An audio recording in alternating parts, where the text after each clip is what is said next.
আমার রাসূল পাক সাল্লাল্লাহু তাআলা আলাইহি ওয়াসাল্লাম হাদিসে পাকের মধ্যে ইরশাদ ফরমান, হাদিসটুকু আছে মিশকাত শরীফের পৃষ্ঠা নম্বর 230 এবং বুখারী ও মুসলিমের মধ্যে হাদিস খানা নোট করেছেন যে আমার নবী বলেন, বনি ইসরাইলের একজন মানুষ ছিল, খুব খারাপ মানুষ।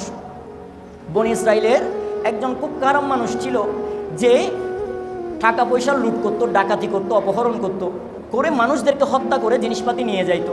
ওই বনি ইসরাইলের মানুষটা মিশকাত শরীফের মধ্যে এনেছেন এইভাবে যে আমার নবী বলেন, ওই বনি ইসরাইলের উম্মতটা মানুষগুলাকে ডাকাতি করে মেরে ফেলতো, মারতে মারতে মারতে মারতে একজন দুইজন নয়, 99 জন আল্লাহর বান্দাকে অন্যায়ভাবে মেরে ফেলেছে, এমন গুনাহ করেছে।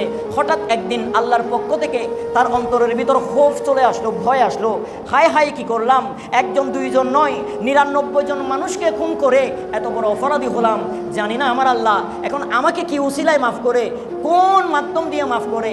ওই মানুষটার অন্তরে যখন এই চিন্তা আসে, ওই আল্লাহর বান্দা বনি ইসরাইলের উম্মত আমার নবী নবুয়তের জবানের মধ্যে ঘোষণা করে, যখন আল্লাহর খৌফ চলে আসলো, ওই আল্লাহর বান্দা তখন ঘর থেকে বের হয়ে যায়, মাঠের পর মাঠ, জঙ্গলের পর জঙ্গল, নিরিবিলি রাস্তা দিয়ে হাঁটতে থাকে, একমাত্র একটা উদ্দেশ্য, কিভাবে গুনাহ মাফ করা যায়। যাইতে যাইতে একজন আল্লাহর বড় জাহেদ বান্দা পেলেন, আল্লাহর বড় ইয়াদগারি আফজল একজন বান্দা পেলেন, বড় আল্লাহওয়ালা বুজুর্গ বান্দা, যে শরীয়তের আলেম ছিল। ওই আলেমের কাছে গিয়ে বলে, হুজুর, আমি বনি ইসরাইলের একজন উম্মত, আমার পেশা এমন ছিল, আমার পেশা ডাকাতি ছিল, ওই ডাকাতি করার মধ্যস্থতার মাধ্যমে আমি একজন দুইজন নয় 99 জন মানুষকে অন্যায়ভাবে মেরে ফেললাম, গুনার কাজ করে ফেললাম। ও হুজুর, আমার কি বাঁচার কোনো মাধ্যম আছে কিনা, আমার কি উপায় আছে কিনা? ওই হুজুর সাথে সাথে বলে দিলেন, তোমার কোনো মাফ নাই, আল্লাহ তোমাকে মাফ করবে না। সুবহানাল্লাহ।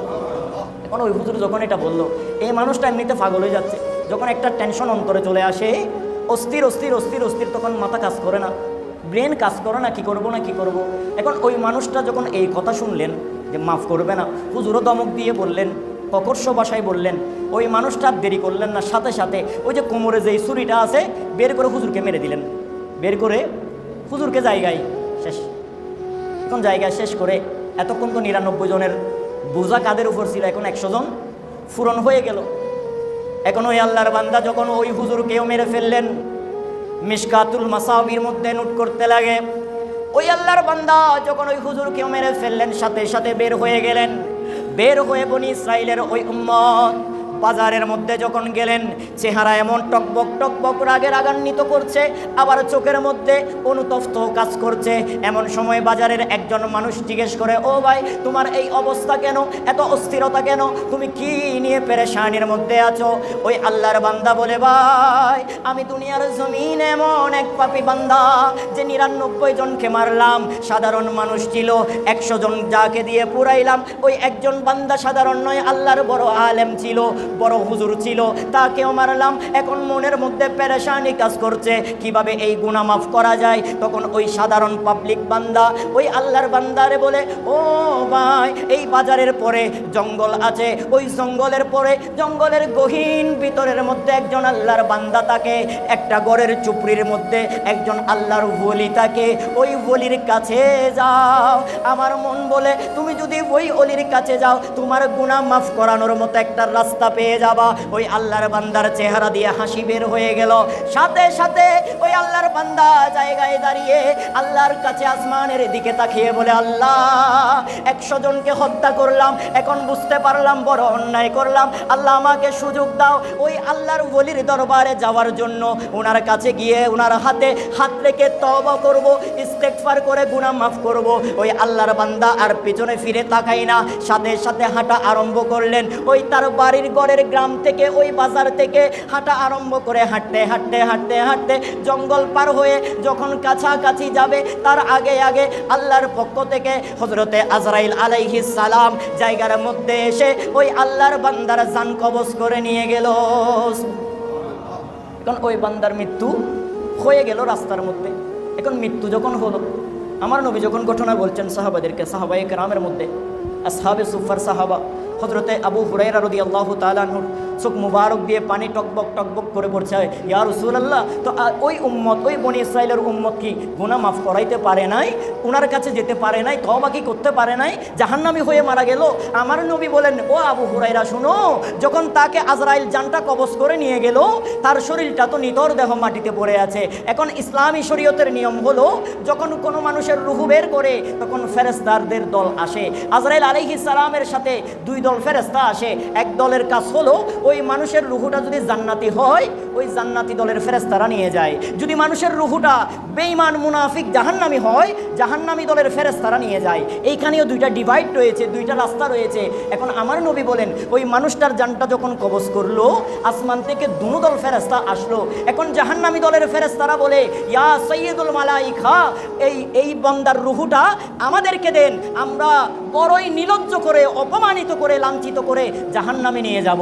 আর রহমতের জান্নাতের ফেরেশতারা বলে, ইয়া মালাইকা, আমাদেরকে দেন, আমরা জান্নাতে নিয়ে যাব। সুবহানাল্লাহ। এখন দুইটা দলের ফেরেশতাদের মধ্যে কথা কাটাকাটি শুরু হয়ে গেল। জান্নাতি দলের ফেরেশতারা চাই তারা নিতে, জাহান্নামী দলের ফেরেশতারা চাই ওই বান্দার রুহুটা নিয়ে যাইতে। এখন তাদের কথা কাটাকাটির মধ্যে আজরাইল আলাইহিস সালাতু ওয়াস সালাম নুক্তা করেন। আজরাইল আলাইহিস সালাম মওলার দরবারে ফরিয়াদ করেন, ও বারে ইলাহি, আল্লাহ, তোমার একজন বান্দা যে দুনিয়ার হিসাব অনুযায়ী গুনাহগার, একজন দুইজন নয় 100 জন মানুষকে হত্যা করলো, তওবা করে নাই, করার নিয়ত করেছে, এখনো উনার বাড়ি পর্যন্ত যাইতে পারে নাই। ও আল্লাহ, এখন কি করতে পারি? আল্লাহর পক্ষ থেকে ফয়সালা আসুক।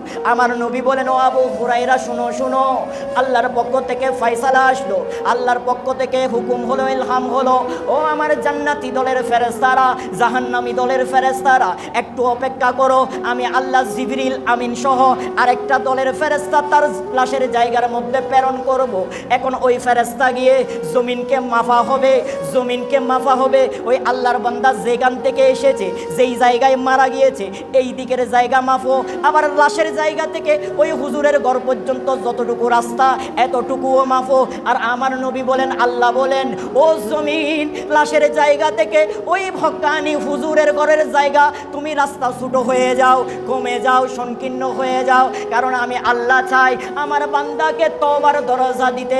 এখন ফেরেশতারা আসলো, ঘর থেকে, যেই বাজার থেকে আসলো, ওইখান থেকে তার লাশ পর্যন্ত মাফা হলো। লাশের জায়গা থেকে হুজুরের ঘর পর্যন্ত যখন মাফলো, দেখা যায় ওই যেইখান থেকে এসেছে ওই দিকে বেশি বেশি পার হয়ে গেল। লাশের জায়গা থেকে হুজুরের ঘর পর্যন্ত জায়গাটা কমে গেল। আল্লাহর ফয়সালা আসলো, এই বান্দা তওবার নিয়ত করে যখন ওই হুজুরের ঘরের জন্য রওনা হলো, যেতে তো পারে নাই, কিন্তু বেশিরভাগ জায়গা পার করার কারণে আমি আল্লাহ তাকে তওবায়ে নসুহা হিসেবে কবুল করে, তার তওবার উসিলায় তার জিন্দেগির 100টা হত্যার গুনাহ মাফ করে আমি আল্লাহ তাকে নেককার বান্দা হিসেবে কবুল করলাম।